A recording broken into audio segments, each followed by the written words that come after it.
सच्चाई है, समझने की जरूरत है इसको। समाजवादी कहां खड़ी हो गई? 31 पॉइंट पुश पर। लेकिन अगर यही प्रचार तंत्र भाजपा की बात को हम नहीं माने होते, जिसके बल पर हम 7 में पूर्ण बहुमत की सरकार उत्तर प्रदेश में बना चुके हैं, अल्पसंख्यक, मुस्लिम, पिछड़ा, SC, ST, न्याय पसंद, ब्राह्मण, क्षत्रिय, वैश्य को लेकर के इस प्रदेश में पूर्ण बहुमत की सरकार बहुजन समाज पार्टी की बन चुकी है। इस बार भी अगर हम अपने दिमाग से काम लिए होते तो 26 SC, ST और 20 मुस्लिम कितना हो जाता? 46 और 2-3% माहौल का 49-50। और जो 52% बैकवर्ड है, जो बिना मांगे भाजपा में गया, जब उसने देखा कि भाजपा का प्रचार तंत्र सपा की सरकार बनवा रहा है, तो बैकवर्ड देखा कि अगर सपा की सरकार बन जाएगी तो सपा वाले पूरे बैकवर्ड का हिस्सा अपने घरे घरान में बांट देंगे। पूरा बैकवर्ड कुछ नहीं पाएगा। ये पहले भी सपा गवर्नमेंट में हो चुका है। अब इतना समय नहीं व्याख्या करने की, फिर कभी करेंगे। तो वो बैकवर्ड क्या किया? वो बिना मांगे भाजपा में चला गया।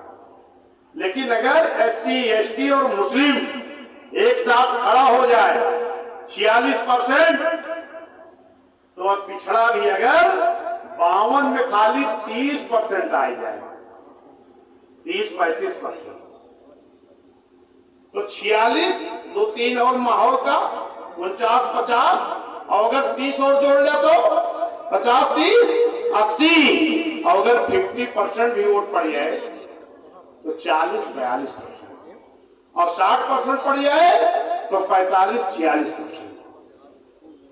जब 45-46% बहुजन समाज पार्टी का बेस बनेगा, तो भारतीय जनता पार्टी का कहीं अता पता इस टाउन एरिया, नगर पालिका, गांव से लेकर के सांसद तक नहीं लगेगा। लेकिन हम अपनी दिमाग का ताला खोलें, हम भाजपा के प्रचार तंत्र को देख करके वोट नहीं करेंगे, तब ऐसा होगा। और अगर हम उनके प्रचार तंत्र को देख करके करेंगे तो 76 साल बीतने जा रहा है। इस देश में जिनके पास वोट थोक भाव में है, वो हुकूमत नहीं कर रहा है। बाबा साहब ने कहा था कि अगर इस देश की हुकूमत करता लोगों ने अगर मेरे बनाए हुए संविधान को निष्ठा से लागू नहीं किया, तो इस देश का विकास संभव नहीं है। यही हो रहा आज भी। अभी भाजपा ने क्या किया?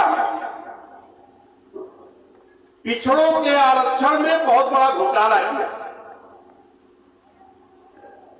अगर भाजपा के लोग सही ढंग से पिछड़ों को आरक्षण दे दिए होते, तो क्या किसी को कोर्ट जाने की जरूरत पड़ती? और अगर कोर्ट जाने की जरूरत नहीं पड़ती,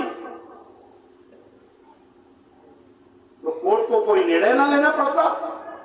अब कोर्ट को कोई निर्णय न लेना पड़ता, तो भाजपा वालों को ये नाटक न करना पड़ता कि पिछड़ो, मैं आपको कमेटी बना करके, सर्वे करा करके आरक्षण देने जा रहे हैं। अब देखो कब तक बैठते रहोगे मेरे पिछड़े समाज के लोगों? क्या इसके पहले चुनाव नहीं हुए थे? इसके पहले आरक्षण लागू नहीं हुए थे? और इस बार भी अगर भाजपा